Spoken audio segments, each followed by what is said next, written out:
I want to talk a little bit about, you said like a perfect dating life.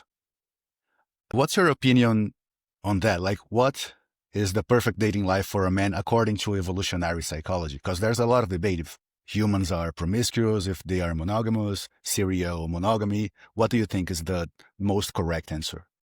So evolutionary psychology is descriptive, it's not prescriptive. So there's nothing perfect in evolutionary psychology. Evolutionary psychology describes how jealousy works in Homo sapien males, which often leads to homicide, but it doesn't prescribe a moral equivalency to it. Meaning, like, evolutionary psychology doesn't say because jealousy is natural, therefore it is good. This is called a naturalistic fallacy. People who don't like the concept of evolutionary psychology, they don't like it what it describes, but they don't understand it's a description, not a prescription.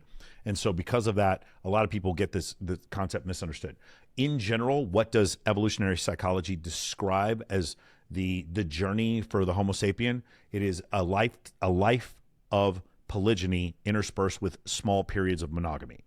It's generally what it is. So it's like most people are going to have more than one monogamous relationship in their life. Now, some people will have no monogamy their whole life, and some people will meet one person and then just have nothing but monogamy from the time they're 18 till the day they die. But most people and most experience is for Homo sapiens is somewhere in between those two things. So periods of monogamy interspersed in a lifetime of polygamy. Does that make sense? That's generally how it works. So but there's no good or bad.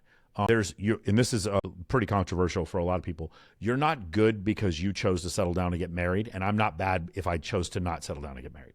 There's no good or bad. For every person, that's what, part of living in a liberal democracy is you get to do whatever you want. There's also, you can be a Christian and not get married. I know it's hard for some people to hear. It is absolutely true, okay?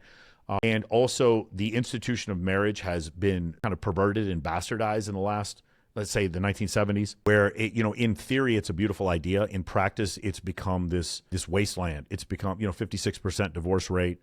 Most of these divorces, vast majority, 4 out of 5 divorces initiated by females, and women are incentivized to leave the man, take the alimony, take half, take the kids. And so it's become a bit of a wasteland.